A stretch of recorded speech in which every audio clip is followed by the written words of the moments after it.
Market order is an order that allows me to execute at the best available price. Okay, so just give me whatever the best available price is. Remember, brokers have a fiduciary duty to execute trades on behalf of their clients at the best possible price at that moment in the market.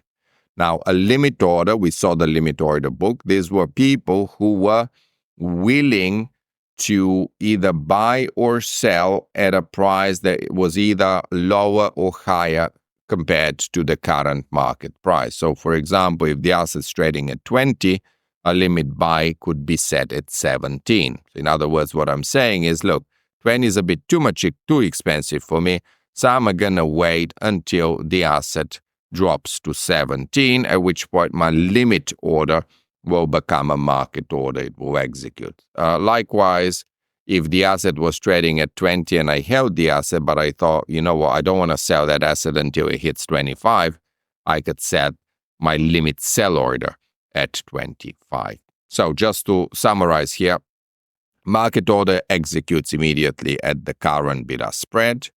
Limit buy is set below the current market price. Limit sell is set above the current market price.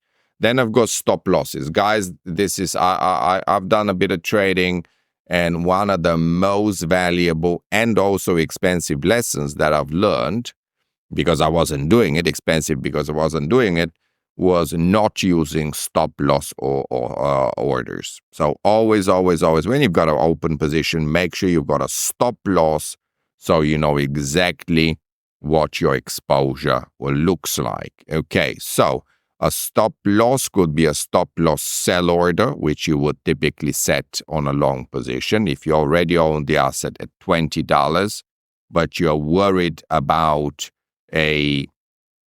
let's say a drop in the value of the asset of more than $3, then you could set a stop sell order at 17, which means that if the asset now drops down to 17, that stop sell will become a market order and it will attempt to get rid of your position. I say attempt because there's always slippage. Sometimes market moves very, very quickly and you may not be able to get that price. Secondly, you've got stop buy. Now, stop buy is the opposite of stop sell. You'd be setting it above the current market price. You typically do that if either you have opened a short position to start with, or some technical traders use it on a breakout of resistance levels.